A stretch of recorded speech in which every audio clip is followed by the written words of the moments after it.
This is another reason why I like my snips, my Whisk tin snips, because these things are hard to open if you don't have any cutters. You know, you can try it with scissors, but this works so much better.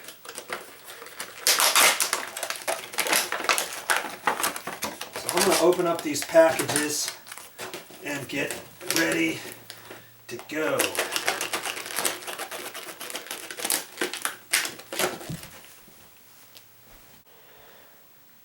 You know, as with anything like this, it comes with a little user's guide. You might want to hang on to this in case you have any problems with your smoke alarm for the next 10 years.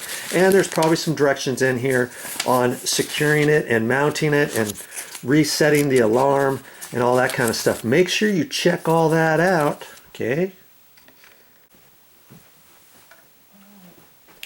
When you look at these, usually there's a date of install on the side and maybe date to replace. Okay, but on this one there's only date of install, so I'm going to put the date on because you might think, oh, I'll remember in 10 years when I need to replace it. Well, think again. Just go ahead and put the date on there. Don't forget. Now, does it matter exactly where you put it? Nah. Now I'm going to center it on this door and bring it out this way, you know, right in here somewhere. And let's just see how far that is. Whatever I do, I'll go 18 inches. And then I'll do the same in all the other rooms. So just to make them centered, I've got 37, so that's 18 and a half, and I'll just put a little mark right there. Now I can measure off the wall. That's 27 and a half and 18. So I can kind of hold my finger up here and 18 out there, 27 in, wait, what was it? 27 and a half. Boy, oh, there it is. Okay. 27 and a half. And I can look up there and I don't have to hold this and try to mark it. If you're not good at that, you can hold that up there and just get your eye and pinpoint a line up there, and I can see that it's right about there. You can double check it if you want. That's close enough. Okay.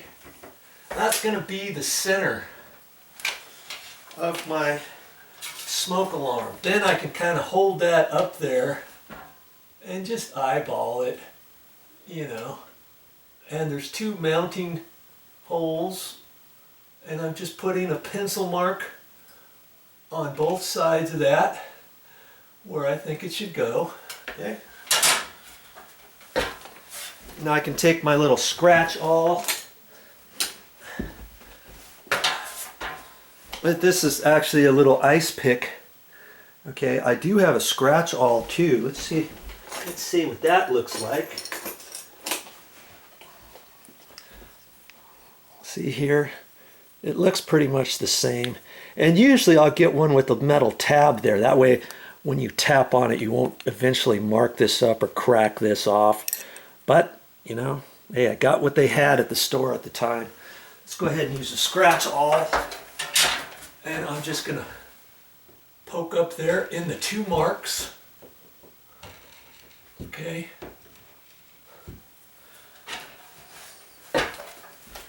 And now I can take just a little screwdriver. Okay, just like that, and I'm going to get up in there again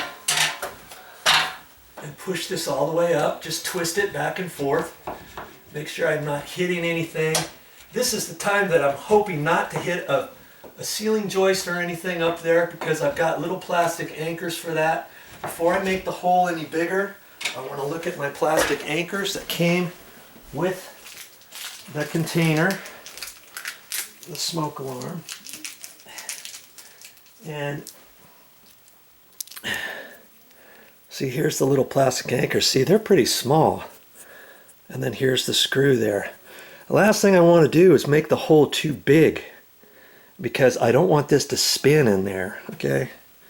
But I want it big enough so that I can tap it in. And I like this type of plastic anchor because it's all together. Some have little ribs on there, and if you try to tap it in with the hammer, sometimes it kind of wants to flatten out if you don't have the hole just big enough. This one I like because I'm going to make the hole a lot smaller. I'm only going to make it about that big right in there, and then I can push it up in there and then tap it up in there with a hammer. Okay, so let's go ahead and do that. First I'm going to check this. Let's see, it's only going up hardly anything, and so I'm just going to kind of make this a little bit bigger.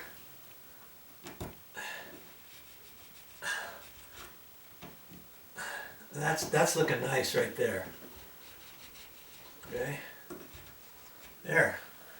Sometimes with bigger plastic anchors, you've got to make the hole just a little bit bigger. Okay, that's over halfway in.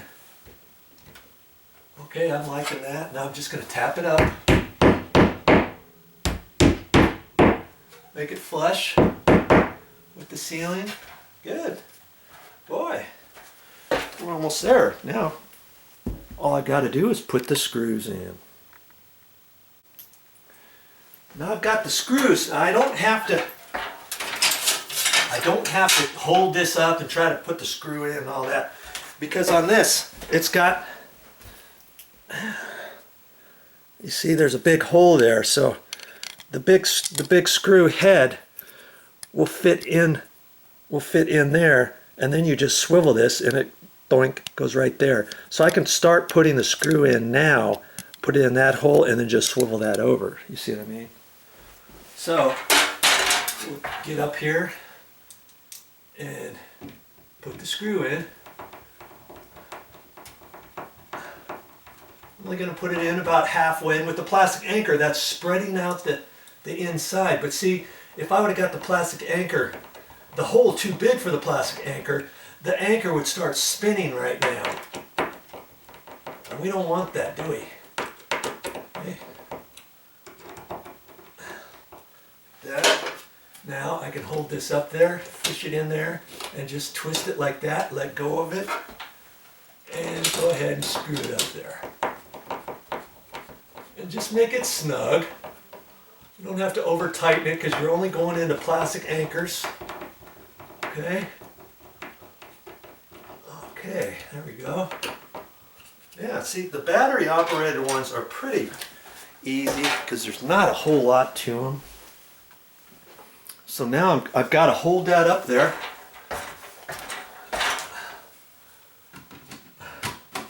And usually you can find one or two places where it slides in there. So that looks good there. Now I'm going to keep twisting to the right. But I'm going to look where my date symbol is. Maybe I want to put my date symbol over this way, so when you're in the room out this way you don't see the date on there. So let's just see if that's going to be okay. We'll turn it. Okay, I'm liking it right there. I'm going to turn it to the right. You hear it? Okay, now I'm going to keep turning, and it kind of zips into place. Make sure it's all snug. That's it. Now there's a button on here, test, push to test, and then one says push to hush. Let's go ahead and test it out. Let's see if it goes through a cycle. Yeah. It's testing right now. It's resetting itself. Okay, there you go. That's all there was to it. But you have to make sure that on your first install, I don't know if this will actually work if you don't push the button to test. And this says push and hold to test. So I could have held it a little bit longer, but most of them kind of go through that same cycle. Then it says push to hush. That's like if you have a big smoke issue or something and it goes off, and then you've got it fixed and it's still going off, you can push that other button and maybe stop it. Okay. All right. We're done with our first install. Now I'm going to do the other bedrooms just the same, and if I forget that, I can measure over here. That was 18 inches out, and again, you can make it 12 inches, you can make it 20 inches, whatever you want. And I like to make them centered of the door. So that's why I spent the time to take a few extra measurements. I mean, you could hold it up there and eyeball every single one if you wanted, if you didn't have a tape measure or something. Okay, well, there you go. Okay, now let's say that you hit a ceiling joist up there on one of these screws or both of the screws. Now you won't be able to use your plastic anchors because the plastic anchor will go up and hit it. You don't want to like cut the plastic anchor off and then put the screw in there. You don't really need to do that. Just get some longer screws and screw it right up to the wood ceiling joist. You know, if you hit one side, let's say. Okay, so you know, if they would have, so you can't just put the screw in. You can't just put the screw in and think you're going to hit the joist, because you're only going to get a little bit of it. The sheetrock is going to be 1/2 inch to 5/8, and then you only have the last little bit to go in there. So these screws, chances are not going to hold that. So you would have to run to the store, or if you have some extra screws around, put those in instead. Okay, be ready for your project.